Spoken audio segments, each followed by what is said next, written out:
Hi guys! For today's video, I'll teach you how to connect your TikTok in Discord.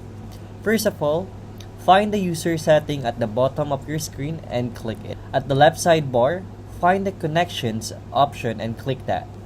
It will give you another tab and search for TikTok icon and click that. You will be directed to a new page, then sign in your account. Since my TikTok account is connected to my Facebook, I'll choose this option.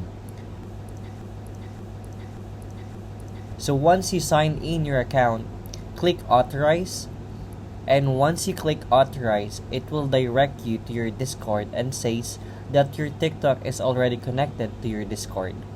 To double check if it works, let's go back to the user setting, and as you can see, it's already connected.